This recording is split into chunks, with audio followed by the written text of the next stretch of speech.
Chapter 1. The Backwards Tick. The late afternoon sun cast golden streaks through the mullioned windows of St. Mary Mead's antique shop, illuminating a jumble of treasures and trinkets that seemed to whisper tales of forgotten lives. Miss Jane Marple, perched delicately on a velvet-upholstered chair, sipped her tea with the measured grace of someone who missed nothing. Her hostess, Mrs. Evelyn Harrow, a plump woman with a penchant for gossip, was in mid-tale about a chipped Wedgwood teapot when Miss Marple's attention drifted. Her sharp blue eyes, framed by delicate spectacles, had settled on an object in the shadowed corner of the shop. A tall mahogany grandfather clock, its presence both commanding and unsettling. The clock was a work of art, its wood polished too, a deep, almost liquid sheen, carved with intricate vines that seemed to writhe in the flickering light. Its pendulum swung with a slow, deliberate rhythm, but what held Miss Marple's gaze was the motion of its hands. They moved counterclockwise, ticking backwards in defiance of time's natural order. The sound was soft yet persistent, a rhythmic tick-tock that felt less like a mechanism and more like a pulse, out of sync with the world.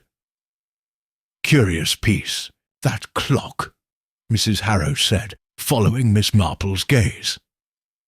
She set down her teacup with a clink, her voice dropping to a conspiratorial whisper. "Came from Willow Grange, old Mr. Pendleton's estate. He was the village clockmaker, you know, but a queer sort.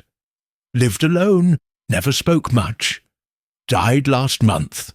Heart attack, Dr. Haydock said.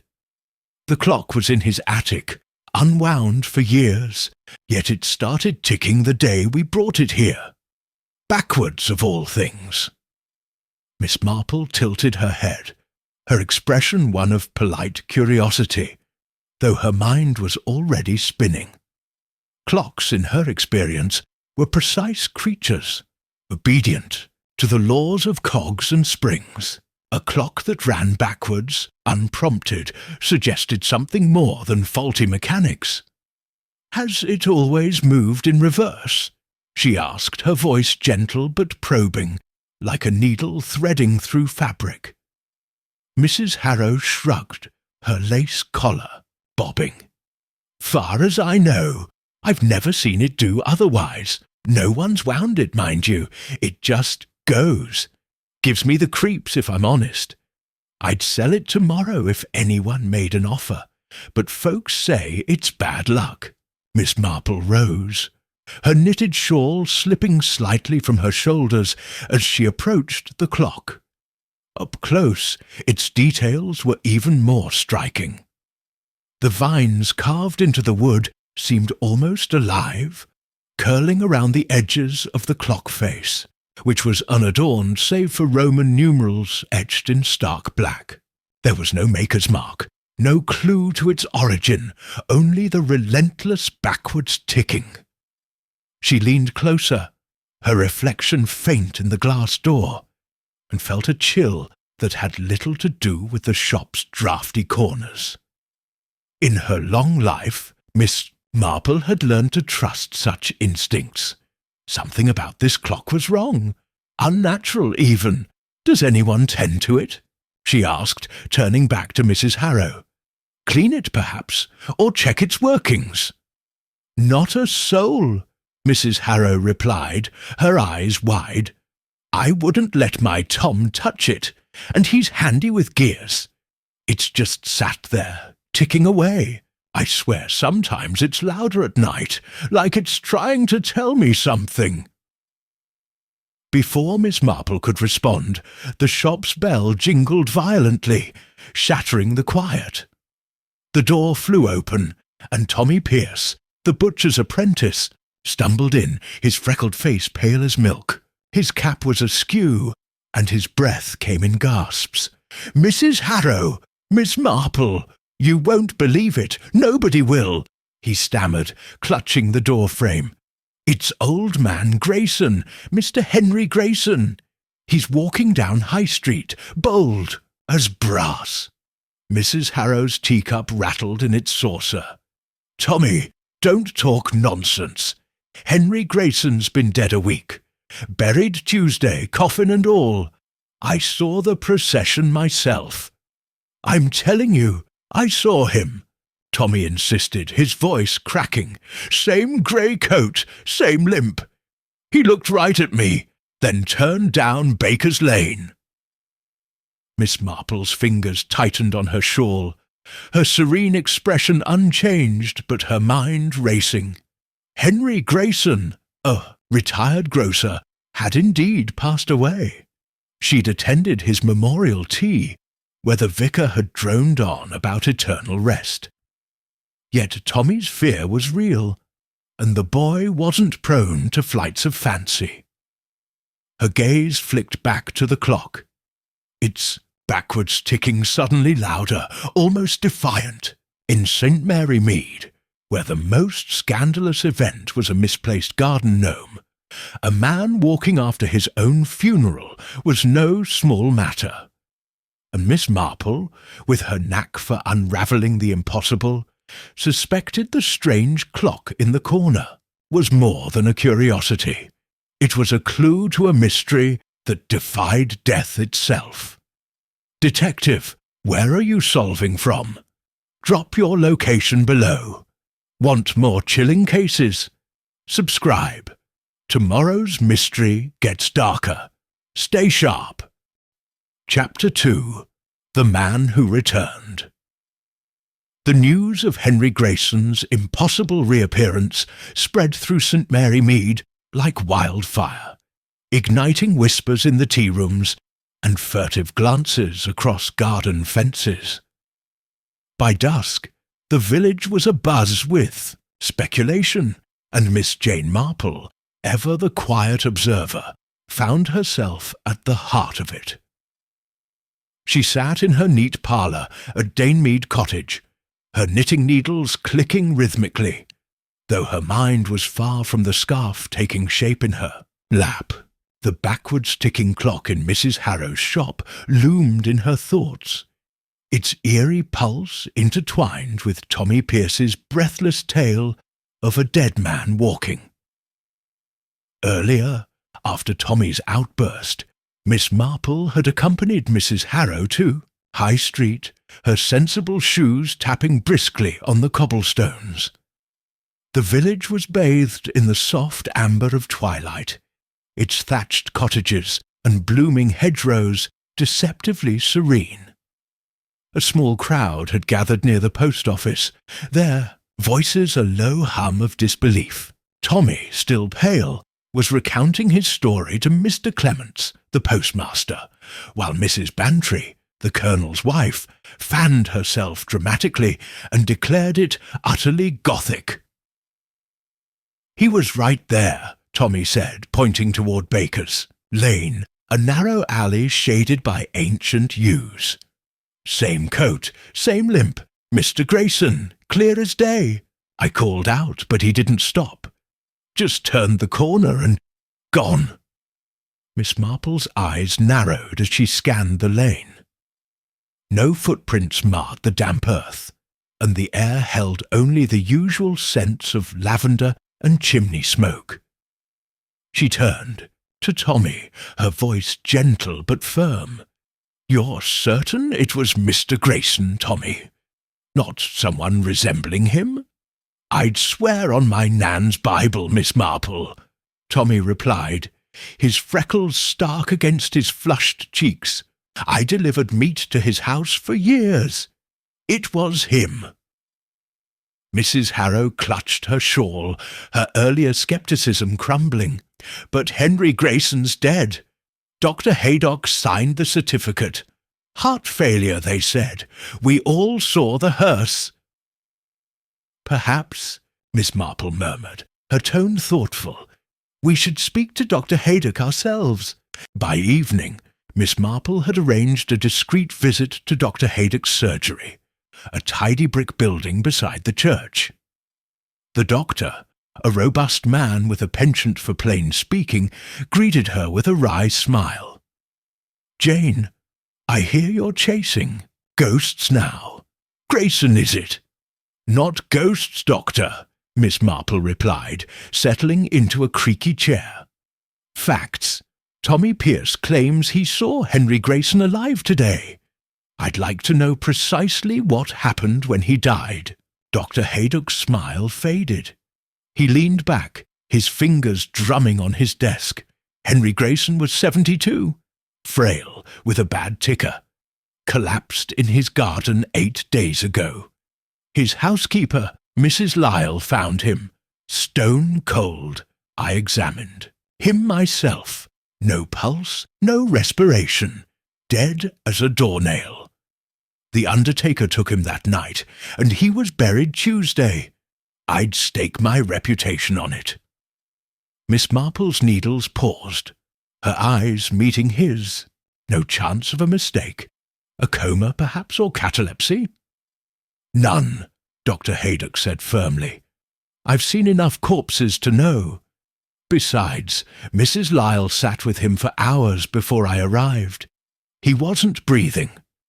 "And yet," Miss Marple said softly, "Tommy saw him. A reliable boy, not given to hysterics." The doctor shrugged, though a flicker of unease crossed his face. Could be a look-alike, or village gossip spinning out of control. You know how St. Mary Mead loves a drama. Miss Marple nodded, but her mind was elsewhere, replaying the soft, relentless tick of the antique shop's clock. Its backwards motion seemed to mock the natural order, and now a man declared dead was seen walking. Coincidence was possible, but Miss Marple had long ago learned that coincidences were often clues in disguise. As she left the surgery, the church bell tolled 7, its mournful clang echoing through the village. Miss Marple paused, her gaze drifting to the antique shop across the green. Its windows were dark, but she imagined the clock inside, ticking backwards through the night. She thought of old Mr. Pendleton, the clockmaker who had died alone at Willow Grange. What had he known about that timepiece? And why, after years of silence, had it begun to tick again? Back in her parlour, Miss Marple set her knitting aside and opened her notebook, a habit from years of untangling village mysteries. She jotted down names: Grayson, Pendleton, Tommy Pierce, and the word clock, underlined twice.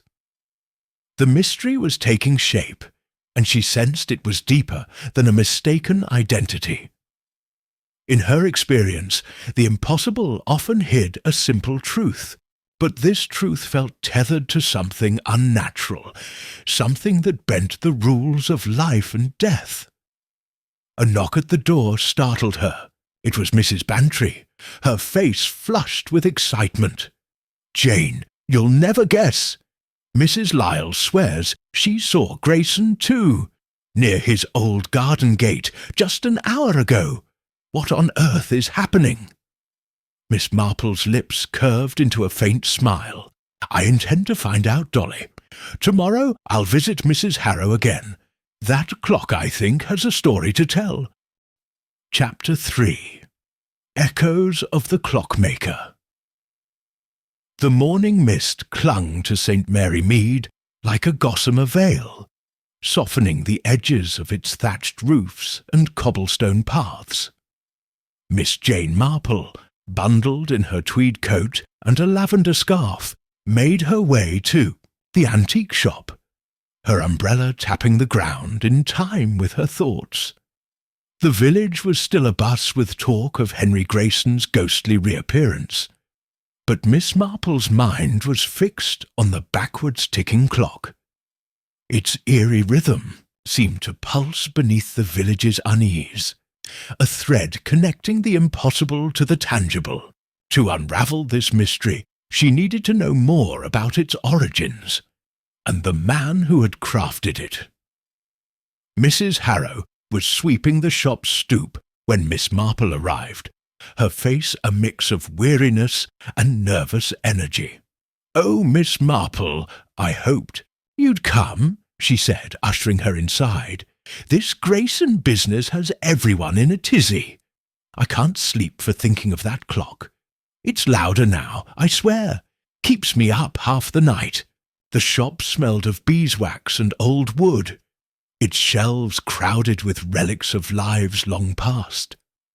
The grandfather clock stood in its corner, its mahogany gleaming under a shaft of morning light. The backwards ticking was indeed more pronounced, a steady tick-tock that seemed to challenge the room's silence. Miss Marple approached it, her eyes tracing the carved vines that curled around its frame, like secrets waiting to be unravelled. "Tell me about Mr. Pendleton," she said, turning to Mrs. Harrow. "You said he was a clockmaker. What sort of man was he?" Mrs. Harrow set her broom aside, her hands fidgeting with her apron. "Elias Pendleton was peculiar. Lived up at Willow Grange, that draughty old house on the hill. Kept to himself, mostly. He'd come into the village once a month for supplies, always in a black coat, hat pulled low. Folks said he was brilliant with clocks, could fix anything with gears, but he didn't take kindly to visitors. Some called him a hermit, others said he was hiding something. Died alone, poor man, about a month ago. Heart attack, like I told you." Miss Marple nodded, her fingers brushing the clock's smooth wood. "And this was his? From Willow Grange?" "Yes," Mrs. Harrow said. "Found it in his attic when they cleared the place. The executor sent it here, said it was too fine to toss. But I wish they hadn't. It's unsettling, that backwards ticking. And now with Grayson." Her voice trailed off, her eyes darting to the clock as if it might overhear. Miss Marple's gaze lingered on the clock's face, its Roman numerals stark against the ivory dial. Did Mr. Pendleton ever speak of this clock, or his work? To me," Mrs. Harrow admitted. "But old Mrs. Lyle, she was Grayson's housekeeper, you know, used to clean for Pendleton years ago. She said he was obsessed with time, always muttering about fixing it or turning it back. Thought he was daft, she did. Said he had a workshop full of strange tools and books in languages she couldn't read." Miss Marple's interest sharpened. "Mrs. Lyle, you say? I'll need to speak with her. And Willow Grange, has anyone been there since Pendleton's death?" "Not that I know," Mrs. Harrow replied. "The place is locked up, waiting for some distant cousin to claim it. Gives me the shivers, that house. Too many shadows." The shop door jingled, and Mrs. Bantry swept in, her fox fur stole askew. "Jane, you're here. The whole village is talking. Mrs. Lyle saw Grayson again last night, near his garden, and now Mr. Clement swears he saw him by the church at dawn. It's positively unearthly." Miss Marple's lips curved into a faint smile, though her eyes remained on the clock. "Unearthly, perhaps, but not inexplicable. Mrs. Harrow, may I examine the clock more closely?" "Of course," Mrs. Harrow said, though she hovered nervously as Miss Marple opened the clock's glass door. The pendulum swung with hypnotic precision, and the gears inside gleamed, untouched by dust. Miss Marple peered into the mechanism, her fingers careful not to disturb it. Tucked behind the weights was a small brass plate, engraved with a single word. Tempus, Latin for time. No maker's mark, no date, just that cryptic word, as if the clock itself were claiming dominion over its domain. As she closed the door, A sudden chill ran through her, and the ticking seemed to slow, each tick echoing in her chest. For a moment she felt an odd sensation, as if the room had shifted, the light dimming imperceptibly. Then it passed, and Mrs. Harrow's voice broke the spell. "Find anything, Miss Marple?" "Not yet," she replied, her tone calm, but her mind racing. "But I think Mr. Pendleton left us more than a clock. Mrs. Harrow, keep an eye on this timepiece. Note anything unusual, changes in its ticking or other oddities." Mrs. Harrow nodded, her face pale. "I'll try, but I wish it'd stop altogether." Miss Marple stepped into the misty street, her umbrella a shield against the damp. Willow Grange beckoned, as did Mrs. Lyle's memories of Pendleton. The clock was no mere antique. It was a puzzle, and Henry Grayson's return was its first piece. In St. Mary Mead, where secrets hid in plain sight, Miss Marple knew the truth lay in the shadows of the past, and the clock was ticking backwards to reveal it. Chapter 4. Moments Replayed. The village of St. Mary Mead woke to a peculiar stillness, as if the mist that blanketed its lanes had muffled time itself. Miss Jane Marple, seated at her breakfast table with a pot of Earl Grey and a slice of toast, barely noticed the marmalade's tang. Her notebook lay open, its pages filled with neat script. Grayson, Pendleton, clock, tempus. The backwards ticking timepiece in Mrs. Harrow's shop was no longer just a curiosity. It was the axis of a mystery that defied reason. Henry Grayson's sightings had multiplied. Mrs. Lyle, Mr. Clements, even the vicar's wife, now claimed to have seen the dead man's familiar limp along the village's edges. Yet Miss Marple's instincts, honed by years of unravelling human nature, told her this was no ghost story. The clock held the key, and she intended to turn it. Her morning's plan was clear. Visit Mrs. Lyle, the housekeeper who had known both Grayson and Pendleton, and then, if possible, explore Willow Grange. But as she donned her coat and pinned her hat, a frantic knock rattled her door. It was Mrs. Bantry, her cheeks flushed and her eyes wide with something between excitement and fear. "Jane, you must come at once," she gasped, clutching her handbag. "It's not just Grayson now. Something's happening to the village. Mrs. Harrow's in a state, and Tommy Pierce swears he relived last Tuesday's delivery round this morning, down to the exact conversation with Mr. Clements. It's madness." Miss Marple's fingers paused on her hatpin. "Relived, you say? Tell me everything, Dolly." As they hurried toward the antique shop, Mrs. Bantry recounted the morning's chaos. Tommy Pierce, delivering sausages, had knocked on Mr. Clements's, only to find the postmaster reciting the same gruff complaint about late parcels he'd made the previous week. Tommy, bewildered, noticed the date on Mr. Clements's newspaper. Last Tuesday's. Meanwhile, Mrs. Harrow had reported a stranger incident. While dusting the shop, she'd found herself repeating a conversation with a customer, word for word, as if the moment had looped back on itself. Both swore the clock's ticking had grown louder, almost triumphant during these episodes. The antique shop was a hive of nervous energy when they arrived. Mrs. Harrow stood behind the counter, wringing her hands, while Tommy paced near the clock, its backwards ticking a relentless undercurrent. "Miss Marple, thank heaven!" Mrs. Harrow cried. "I thought I was losing my mind. It was like stepping back a week. Same words, same light through the window. And that clock, it's mocking us." Miss Marple approached the grandfather clock, its mahogany frame gleaming with an almost unnatural lustre. The vines carved into its wood seemed to shift in the corner of her eye, though she dismissed it as a trick of the light.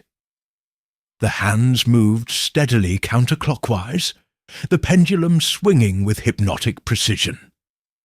She opened the glass door, inspecting. The brass plate inscribed with tempus. The gears were pristine, untouched by time's usual whir, and the ticking seemed to resonate in her bones. "Tommy," she said, turning to the boy, "describe exactly what happened this morning." Tommy swallowed, his cap twisted in his hands. "I was at Mr. Clements's door, same as last Tuesday. He grumbled about the parcels, just like before, and I answered without thinking. Then I saw his newspaper, last week's date, clear as day.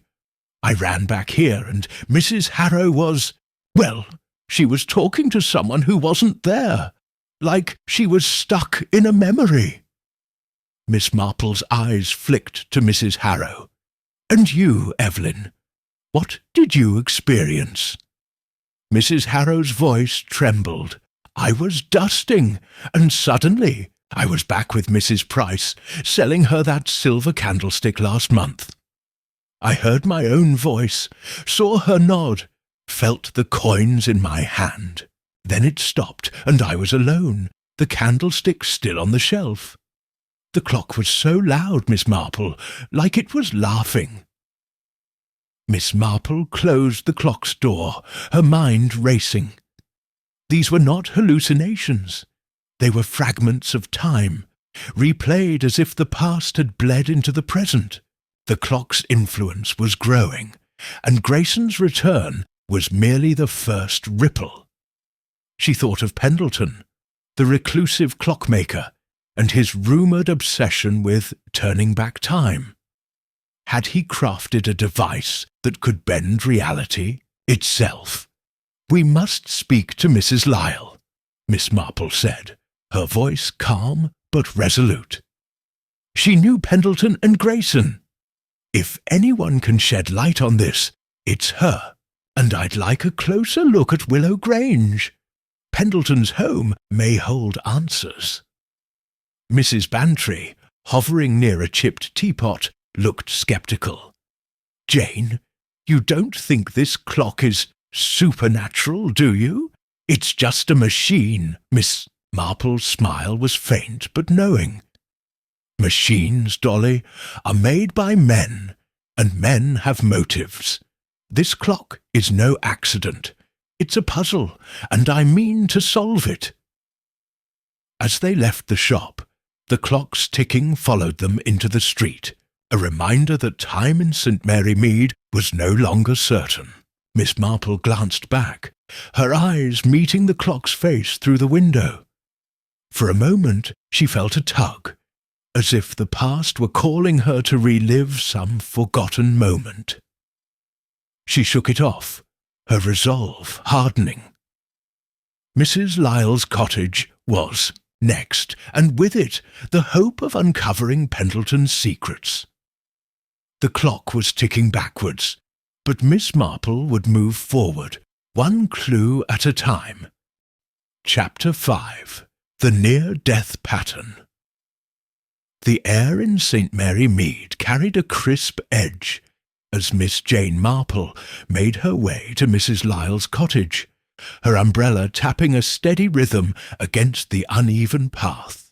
The village, usually a haven of predictable routines, felt unmoored, its residents casting wary glances at shadows and whispering of time's strange tricks. The backwards ticking clock in the antique shop had become a silent spectre, its influence spreading beyond Henry Grayson's impossible return.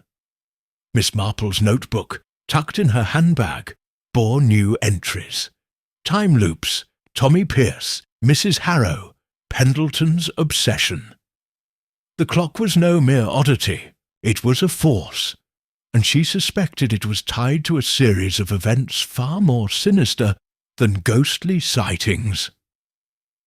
Mrs. Lyle's cottage sat at the edge of the village, its rose-covered walls belying the unease within. The housekeeper, a wiry woman, with sharp eyes and a no-nonsense air, welcomed Miss Marple with a curt nod, her hands still dusted with flour from kneading dough. The parlour was modest, warmed by a crackling fire, but the tension was palpable. Mrs. Bantry, who had insisted on joining, perched on a chintz sofa, her curiosity barely contained. "You've heard the talk, I suppose?" Mrs. Lyle said, pouring tea with a steady hand, despite the quiver in her voice. "Henry Grayson, walking about after his funeral. I saw him myself, twice. First by his garden gate, then near the church. Looked right through me, he did, like I was the ghost." Miss Marple sipped her tea, her expression serene, but her mind alert. "You were close to Mr. Grayson, weren't you? And to Elias Pendleton, years ago. Tell me about them, Mrs. Lyle. Anything you recall might help." Mrs. Lyle's lips tightened, as if weighing how much to reveal. "Grayson was a good man, quiet, kept his garden tidy. I looked after his house for 10 years, till he passed. Pendleton, though, he was different. Strange, even for a clockmaker. I cleaned for him at Willow Grange, 20 years back. He'd lock himself in his workshop for days, tinkering with gears and muttering about time. 'It's not fixed,' he'd say, like time was a broken watch he could mend. Had books with queer symbols, too, Latin maybe, or something older." Miss Marple's fingers tightened on her teacup. "Did he ever mention a clock that ran backwards?" Mrs. Lyle frowned, her eyes distant. "Not directly. But once he showed me a sketch, a clock with vines like the one in Mrs. Harrow's shop. Said it was his masterwork, meant to cheat the reaper. I thought he was mad. He was, grieving then. His wife had died young, and it changed him. After that, he shut me out, stopped taking help."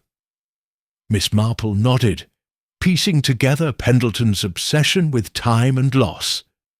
But before she could press further, Mrs. Lyle leaned forward, her voice low. "There's more, Miss Marple. It's not just Grayson. Last week I nearly drowned in the stream behind my garden, slipped on the bank, hit my head. I was under water, certain I was done for. Then I wasn't. I was back on the bank, dry as a bone, like it never happened. And yesterday, Tommy Pierce told me he crashed his bicycle into a ditch, thought he'd broken his neck.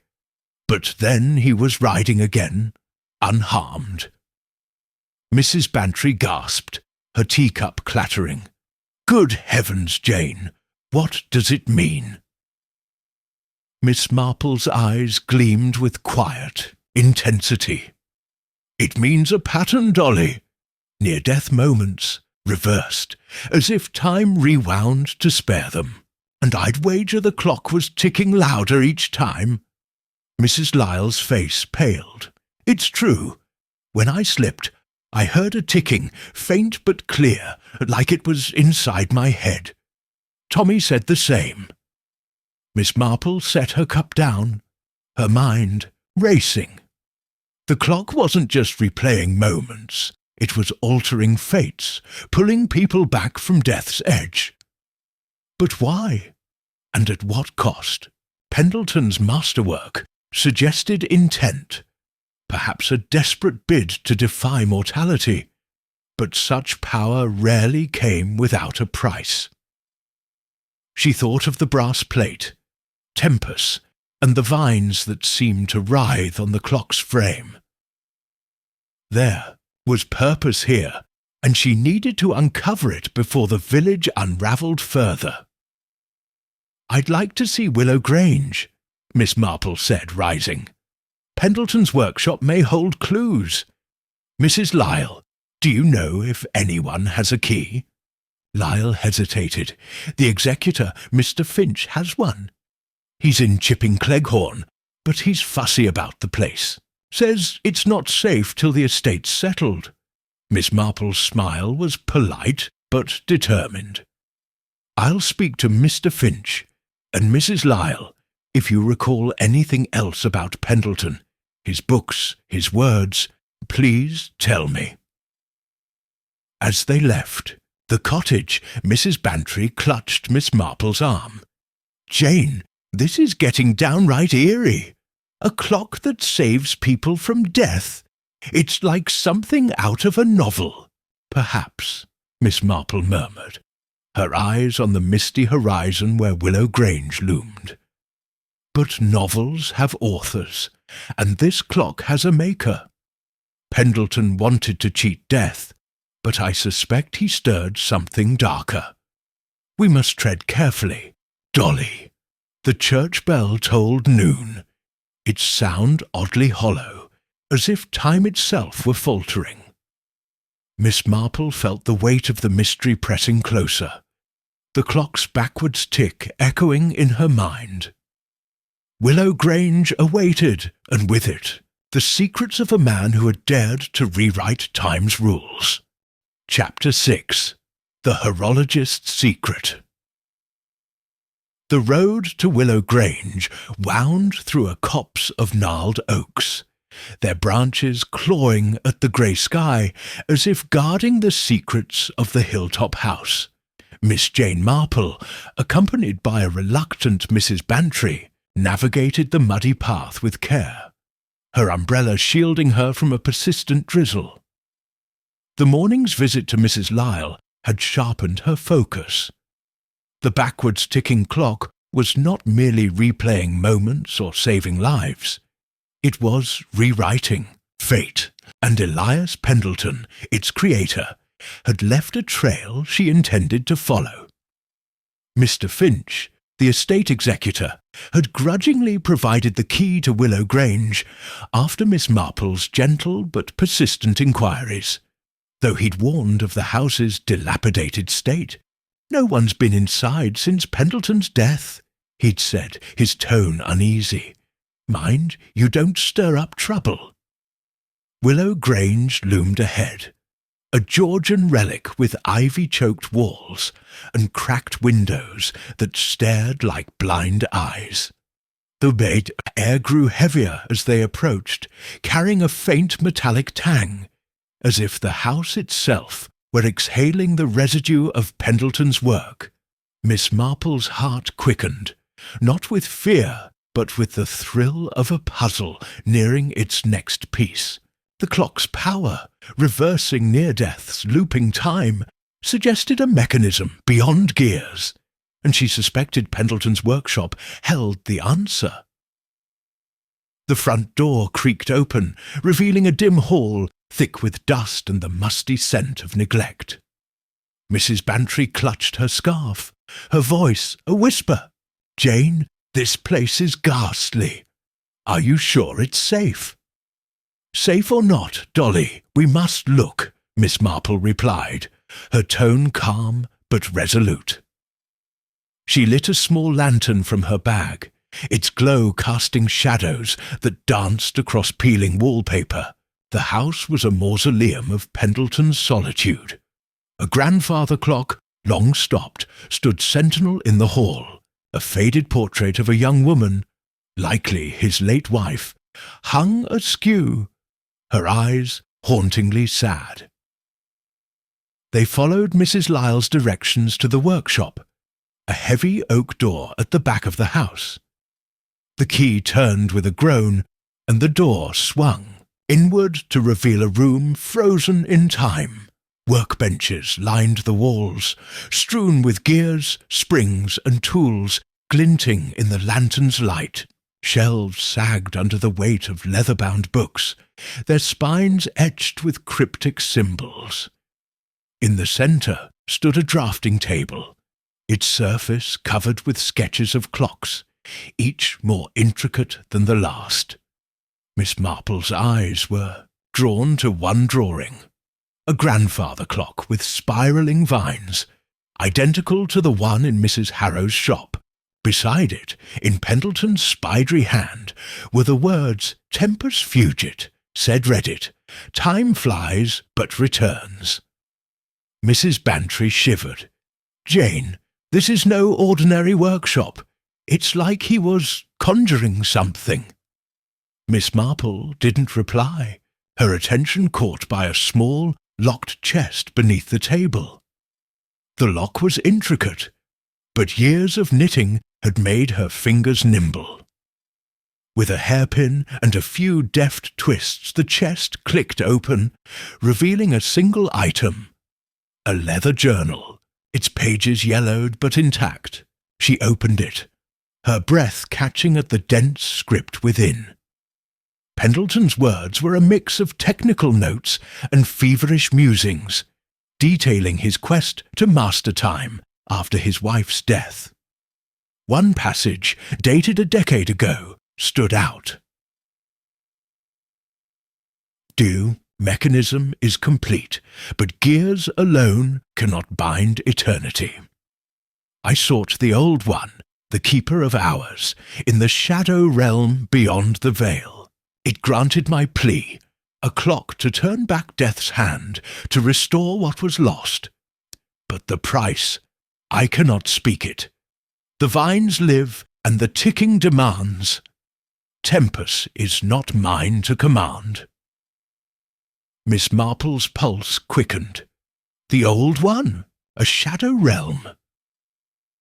Pendleton's words suggested a pact, not with science, but with something otherworldly. The vines on the clock, which seemed to shift in her peripheral vision, took on a new menace. She turned the page, finding a sketch of the clock's inner workings, annotated with symbols that matched those on the workshop's books. One note chilled her. Each life saved claims another. The balance must hold. "Jane, what does it mean?" Mrs. Bantry asked, peering over her shoulder. "He made a deal with—" "What? A devil? Not a devil, perhaps," Miss Marple murmured, closing the journal. "But something that trades in time. The clock saves lives. Grayson, Mrs. Lyle, Tommy. But Pendleton warns of a cost. We must learn what it takes in return." As they prepared to leave, a faint ticking echoed through the house, not from the silent hall clock, but from nowhere and everywhere. The air grew thick, and for a moment Miss Marple felt a tug, as if the past were pulling her back. She saw a flash, her younger self, knitting in her parlour, unaware of this mystery. Then it vanished. Mrs. Bantry gasped, clutching her arm. "Jane, did you feel that? Like we were somewhere else?" Miss Marple nodded, her resolve hardening. "The clock's reach is growing. We must return to the village, Dolly. Mrs. Harrow needs to know what we've found, and I must study this journal. Pendleton's pact is at the heart of this, and I fear St. Mary Mead is paying the price." They locked the workshop and stepped into the drizzle, the journal safe in Miss Marple's bag. Willow Grange seemed to watch them go, its windows glinting with secrets. The ticking followed them down the hill, a reminder that time was no longer a friend. Pendleton had sought to defy death, but Miss Marple knew every bargain had a reckoning, and she would find it before the clock claimed its due. Chapter 7. The Village in Chaos. The drizzle had thickened into a steady rain.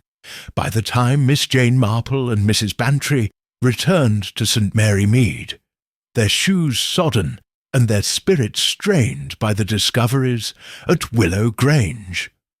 The leather journal, tucked securely in Miss Marple's handbag, felt like a lead weight, its pages heavy with Elias Pendleton's cryptic confessions, his pact with the mysterious Old One, and the warning of a balance, each life saved by the clock, demanding another, cast a shadow over the village's quaint charm. As they entered the high street, the air buzzed with an unnatural tension, as if St. Mary Mead itself were holding its breath, waiting for the next twist of time. The antique shop was their first stop, its windows glowing faintly through the rain. Inside, Mrs. Harrow was a bundle of nerves, her hands trembling as she rearranged a tray of silver spoons for the third time. The grandfather clock stood in its corner, its backwards ticking louder now, almost defiant, as if it knew its secrets had been breached. "Miss Marple, thank goodness!" Mrs. Harrow exclaimed, her voice cracking. "It's worse, far worse. The village is falling apart." She gestured to a small crowd gathered near the counter. Tommy Pierce, his freckles stark against pale skin, Mr. Clements, the postmaster, clutching a damp newspaper, and Mrs. Price, the candlestick buyer, her eyes red from crying. Their stories tumbled out in a chaotic jumble, each more unsettling than the last. Tommy had relived his bicycle crash twice more, each time waking unharmed but shaken, the clock's ticking ringing in his ears. Mr. Clements reported a looping argument with his wife, replaying a row from weeks ago, only to find her unaware of it. Mrs. Price, sobbing, described a moment where she'd burned her hand on a kettle, only to find it unscarred seconds later, the pain vanishing as if erased. "It's that clock," Mrs. Price cried, pointing at the timepiece. "Every time something happens, I hear it ticking like it's inside my head. It's cursed, I tell you." Miss Marple approached the clock, her umbrella dripping onto the floorboards. The vines carved into its mahogany frame seemed to pulse in the dim light, and the word tempus on the brass plate gleamed with an almost mocking clarity.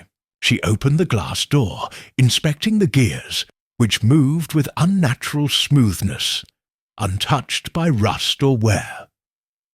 The pendulum swung relentlessly, its rhythm syncing with her heartbeat for a fleeting, disorienting moment.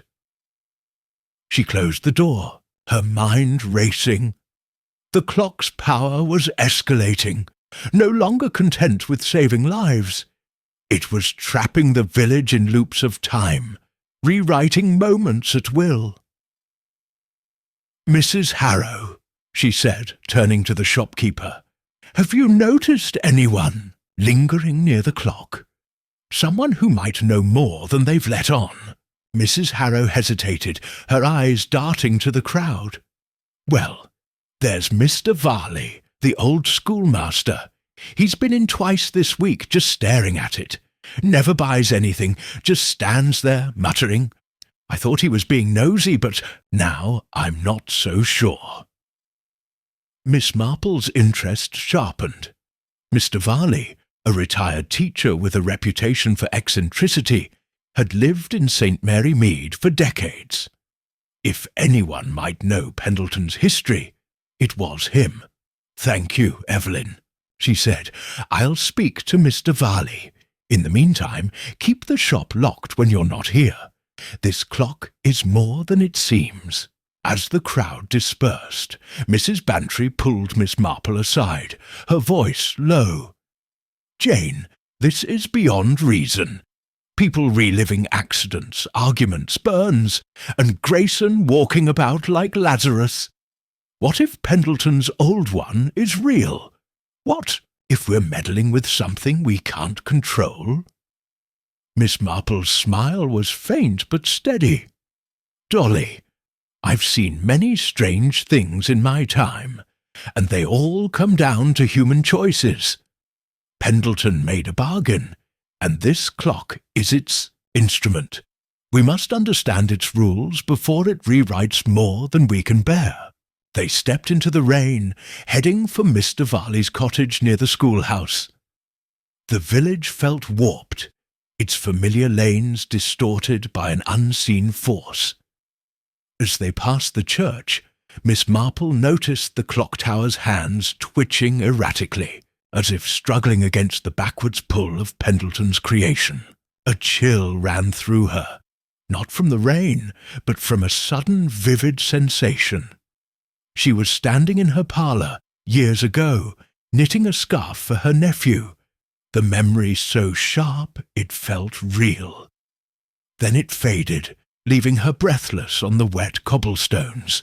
"Jane, are you all right?" Mrs. Bantry asked, gripping her arm.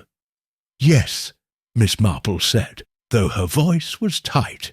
"But the clock's reach is growing. We're all caught in its web now." Mr. Varley's cottage was dark, its curtains drawn, but a faint light flickered within. Miss Marple knocked, her resolve unshaken despite the unease gnawing at her.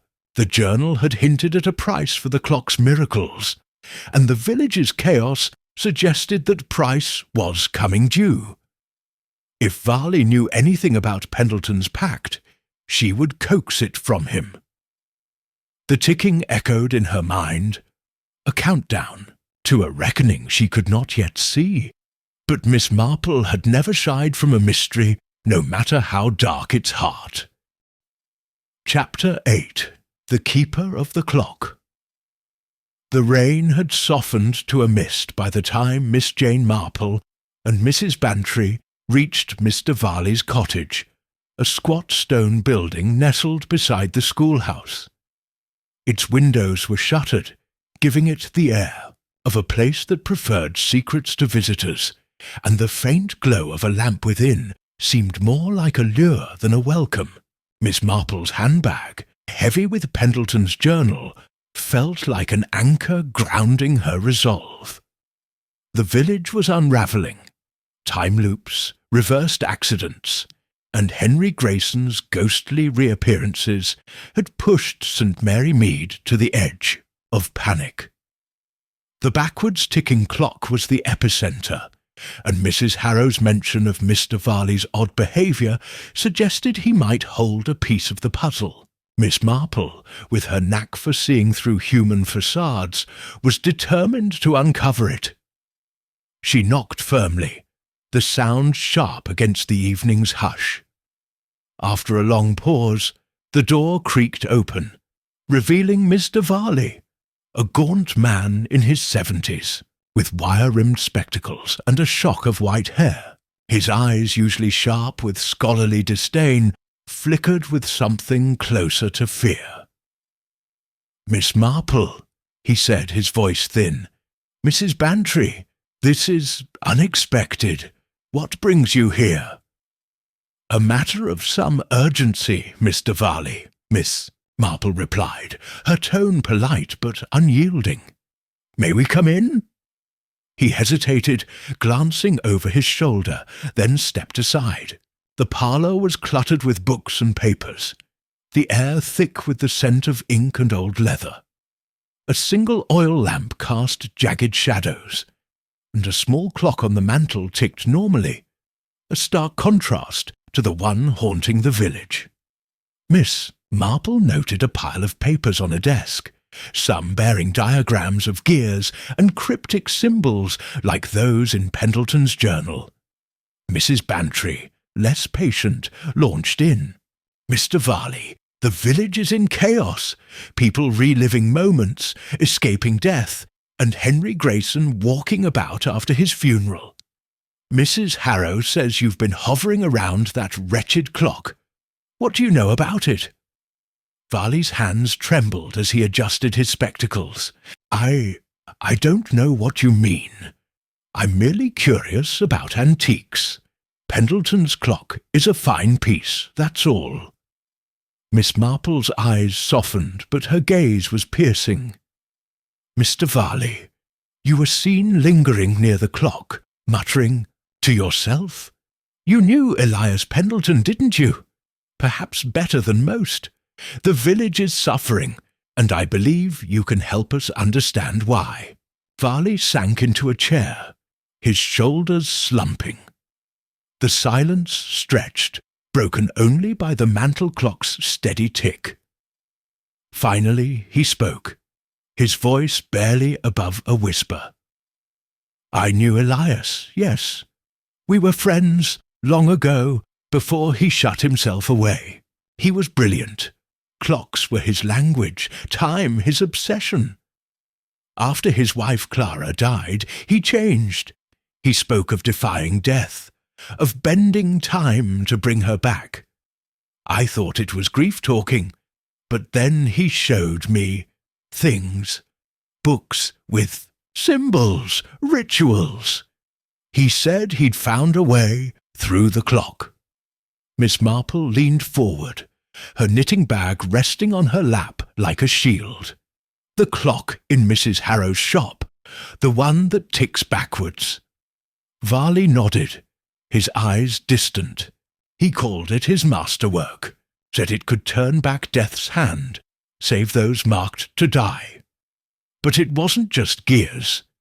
He spoke of a pact with something he called the Keeper of Hours. I begged him to stop, but he was consumed. After Clara's death, he moved to Willow Grange, and I rarely saw him. But I couldn't stay away from the clock. I had to know if it was true. Mrs. Bantry's voice was sharp. "True? It's tearing the village apart. People are trapped in loops, and Grayson, how is he alive?" Varley's face crumpled. "I don't know, but I felt it too. Last week I tripped on the stairs, felt my neck snap. Then I was standing again, unharmed. The ticking was everywhere, like a heartbeat. I think Elias bound something to the clock, something that demands payment." Miss Marple's mind raced, connecting Varley's words to Pendleton's journal. The Keeper of Hours matched the old one Pendleton had described, and the price, each life saved claims another, loomed larger. "Mr. Varley," she said gently, "did Pendleton ever mention a way to stop the clock? To undo what he'd done?" Varley shook his head, but his eyes flicked to the desk. "He kept a journal, but it was lost when he died. I've been searching, trying to understand.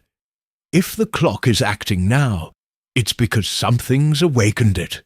Someone, maybe." Miss Marple's fingers tightened on her bag, where the journal lay hidden. Varley didn't know she had it, and she chose to keep that secret for now. "Thank you, Mr. Varley," she said, rising. "You've been most helpful. If you recall anything else, please come to me." As they stepped into the misty night, Mrs. Bantry was indignant. "Jane, he's hiding something. All that muttering, and he's been poking around the clock like a thief. What if he's behind this?" "Dolly," Miss Marple said, her voice calm but firm, "Mr. Varley is frightened, not guilty. He's a man chasing answers, just as we are. But he's given us a name, the Keeper of Hours. We must study Pendleton's journal further and watch the clock closely. Someone or something is stirring it." The village was dark, its lamps flickering, as if struggling against an unseen force. Miss Marple felt the now familiar tug of time, a fleeting vision of herself as a girl, picking daisies in a long-gone meadow. She shook it off, her resolve unshaken. The clock was a predator, and St. Mary Mead its prey. With Varley's revelations and the journal's clues, Miss Marple was closing in on the truth, but the ticking in her mind warned that time was running short. Chapter 9. The Night of No Tomorrow. The mist that cloaked St. Mary Mead had thickened into a fog so dense it seemed to swallow sound, leaving the village in an eerie hush, broken only by the distant relentless ticking of the backwards clock. Miss Jane Marple, her coat damp from the night's chill, stood in her parlour at Mead Cottage, the leather journal of Elias Pendleton open on her writing desk. Its pages, filled with fevered notes and cryptic symbols, painted a picture of a man who had gambled with forces beyond his control. The keeper of hours, the pact, the price of lives saved, these were no longer abstract. The clock's influence had escalated, and the village was teetering on the edge of chaos.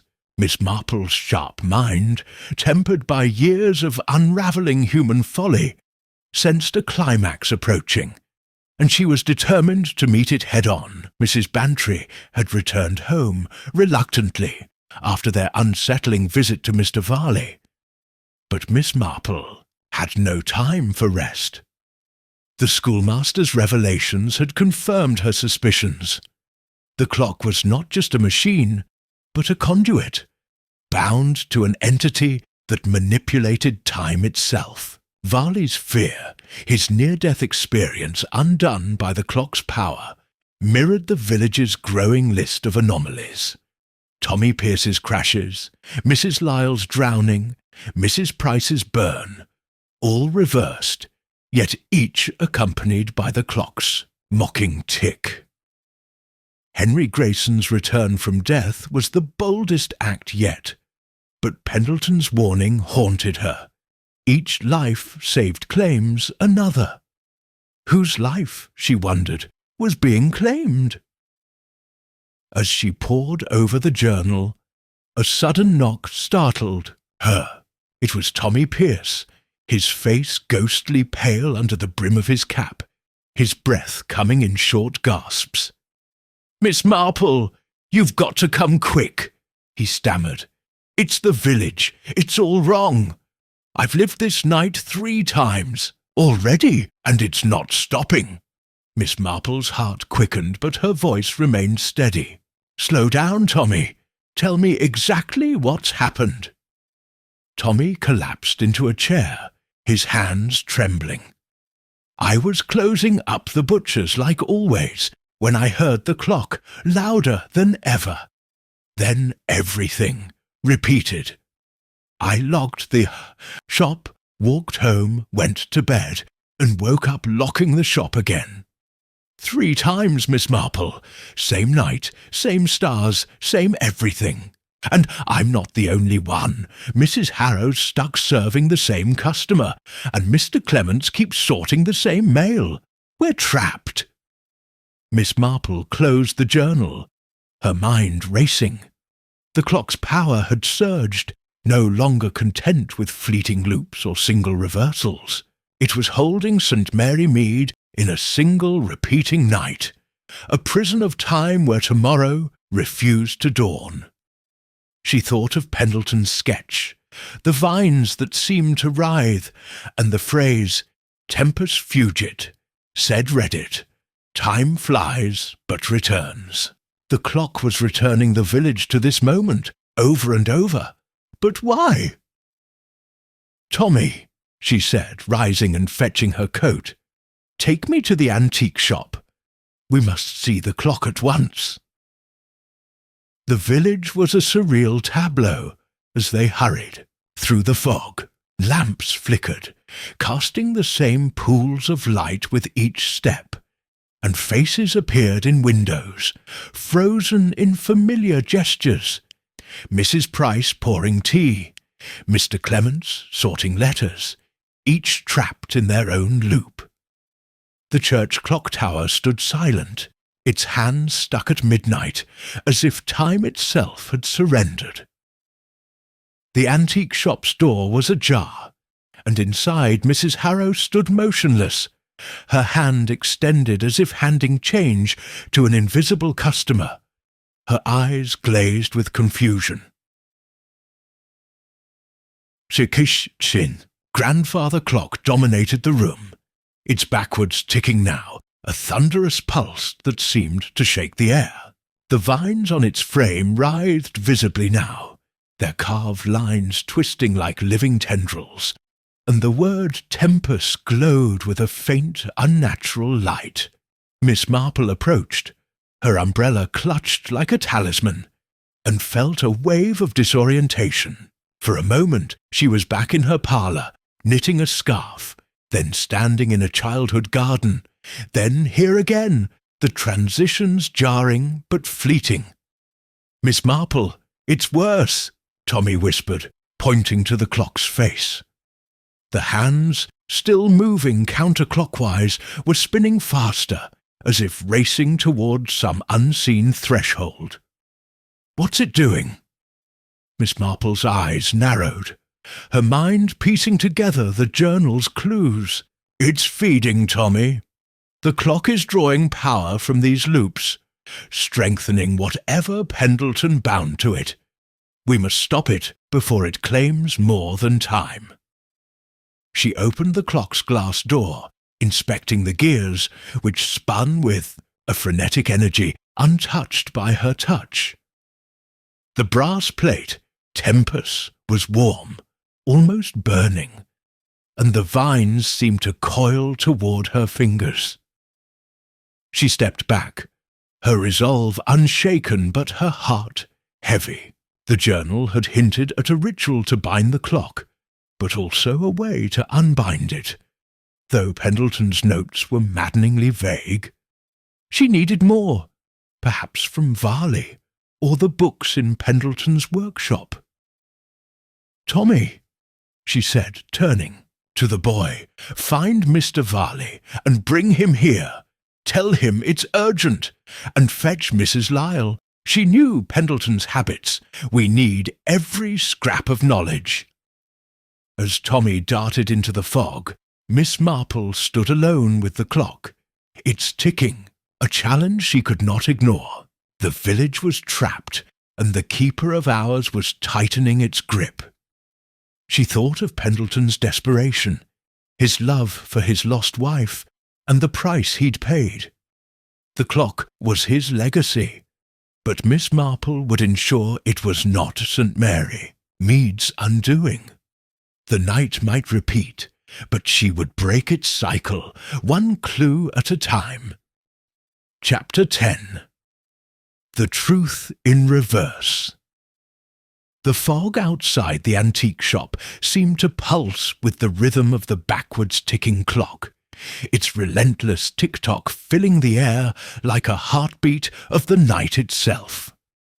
Miss Jane Marple stood before the grandfather clock, its mahogany frame looming larger in the dim light, the carved vines now unmistakably alive, slithering in slow, sinuous patterns across the wood. The word tempus on the brass plate glowed with a sickly luminescence, and the hands spun counterclockwise at a dizzying pace, as if racing to unravel time entirely. St. Mary Mead was trapped in a single repeating night, its residents caught in loops of their own making, and Miss Marple knew the clock's power was reaching a crescendo. Pendleton's journal, clutched in her hand, was her only guide, and she was determined to decipher its final secrets before the village was lost to the keeper of hours. Mrs. Harrow remained frozen near the counter, her hand outstretched in an endless transaction, her eyes vacant. The shop felt like a stage where time had forgotten its cues, and Miss Marple, with her sharp mind and unyielding resolve, was the only one free to act, at least for now.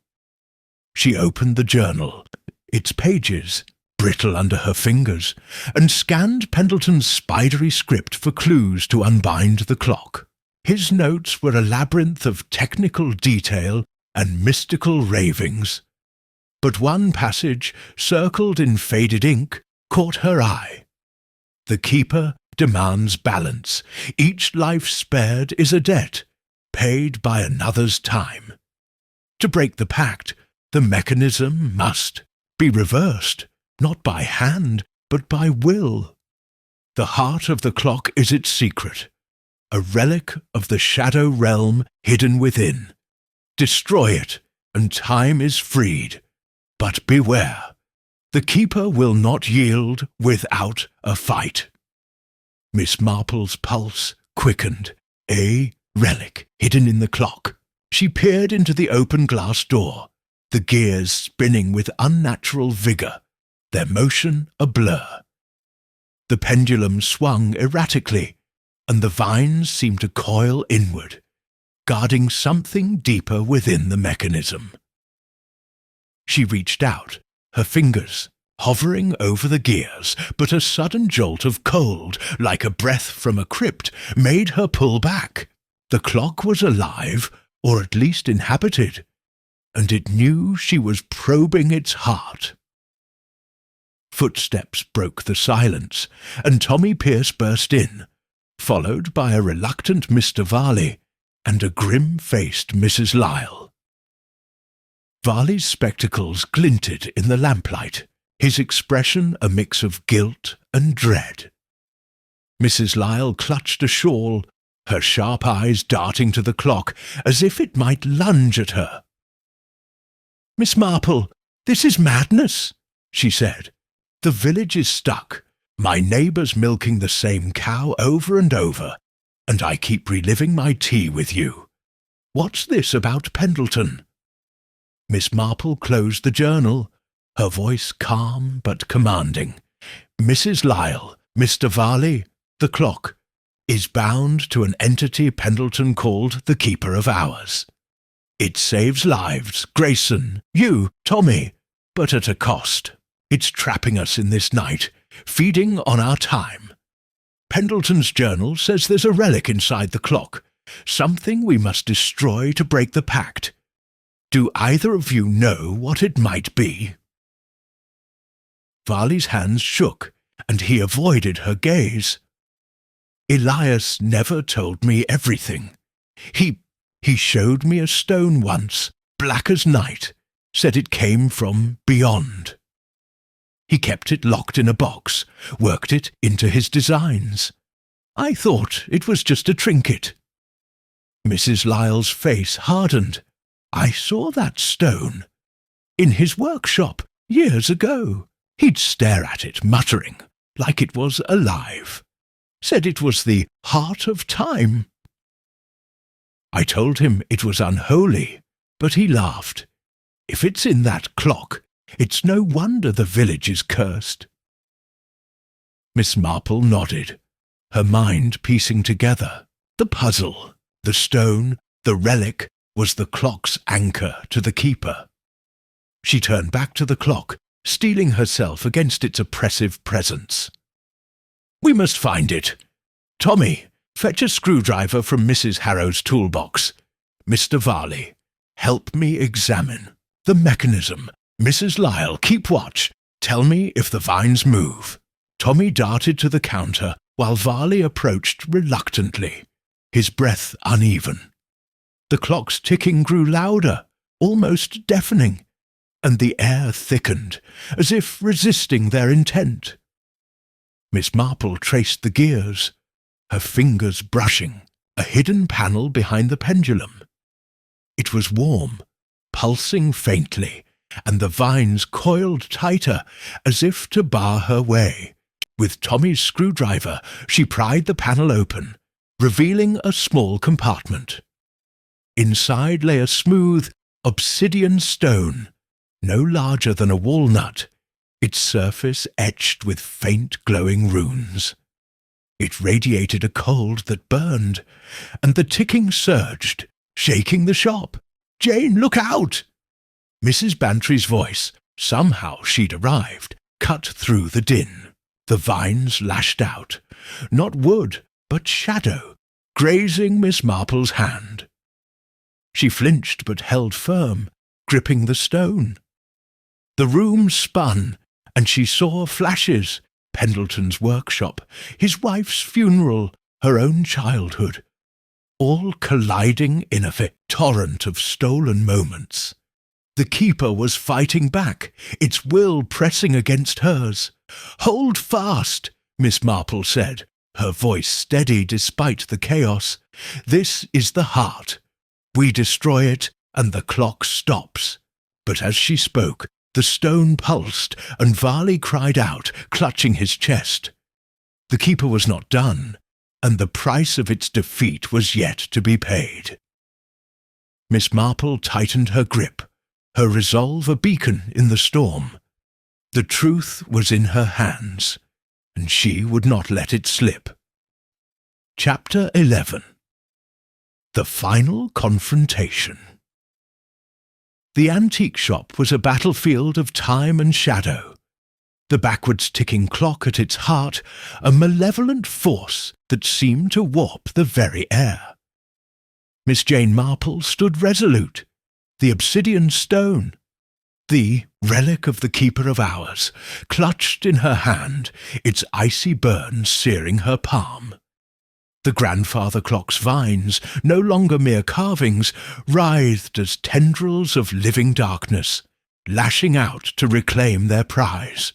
The ticking had become a deafening roar, shaking the shop's walls, and the fog outside pressed against the windows like a living thing, trapping St. Mary Mead in its endless night. Tommy Pierce, Mrs. Lyle, Mr. Varley, and Mrs. Bantry stood behind Miss Marple, their faces pale but determined, bound by the shared weight of the moment. The keeper was awake, and it would not yield without a fight. The stone pulsed, its runes glowing with a sickly light, and Miss Marple felt its pull, a torrent of memories, not just hers, but the village's, flashing through her mind. Grayson's collapse, Tommy's crash, Pendleton's grief-stricken face as he forged the clock. Each was a thread in the keeper's web, and the stone was its anchor. Pendleton's journal, now lying open on the counter, had warned of a battle of will to break the pact. Miss Marple, with her quiet strength and unyielding clarity, was ready to face it. "Jane, it's too dangerous!" Mrs. Bantry cried, dodging a shadowy tendril that shattered a porcelain vase. "That thing, it's alive!" "It's bound to the clock," Miss Marple said, her voice cutting through the chaos. "Destroy the stone, and we free the village. Tommy, the hammer from Mrs. Harrow's toolbox, quickly!" Tommy scrambled to the counter, his hands shaking as he retrieved a heavy iron hammer. The clock's ticking surged, and the vines coiled toward Miss Marple, their tips grazing her wrist, leaving trails of frost. She staggered, the stone's cold spreading through her, and for a moment she was elsewhere. Her childhood garden, her nephew's laugh, moments she'd lived and lost. The keeper was trying to trap her in time's maze, but she clung to the present, her mind a steel trap. Mr. Varley, still clutching his chest, gasped. Elias said the keeper would demand a life, one for every life it spared. "If you destroy the stone, it might take one of us." Mrs. Lyle's eyes blazed. "Then let it try. I've lived my years, and I won't let this thing curse us forever." Miss Marple met their gazes, her resolve unshaken. "No one dies tonight," she said firmly. "The keeper thrives on fear and sacrifice. We defy it with truth." She turned to the clock, the stone burning brighter, its runes now a fiery script. The vines reared back, as if sensing her intent, and the shop trembled, shelves toppling, glass shattering. "Tommy, now!" Miss Marple called. He handed her the hammer, and she raised it, the stone held steady in her other hand. The keeper's presence surged, a shadow coalescing above the clock, formless yet suffocating, its voice a hiss in her mind. You cannot break what is eternal. Give me the stone and live. Images flooded her. Grayson alive, the village free, but at a cost. Another life, perhaps hers, perhaps Tommy's, taken to balance the scales. Miss Marple's lips curved into a faint smile. "I've seen your kind before," she said, her voice soft but ironclad. "You prey on desperation, but I deal in facts." With a swift, decisive motion, she brought the hammer down, shattering the stone into fragments. A scream, not human, but primal, tore through the shop, and the clock's ticking faltered, its hands freezing mid-spin. The vines collapsed, crumbling into ash, and the shadow above the clock dissolved, its hiss fading into silence.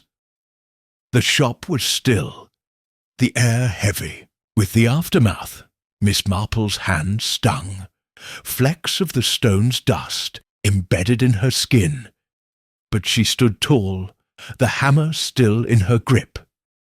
Tommy let out a shaky breath, and Mrs. Lyle sank to her knees, whispering a prayer. Varley, his colour returning, stared at the clock, now silent, its face blank, as if it had never ticked at all. Mrs. Bantry, ever practical, rushed to Miss Marple's side. "Jane, you did it! But is it over?"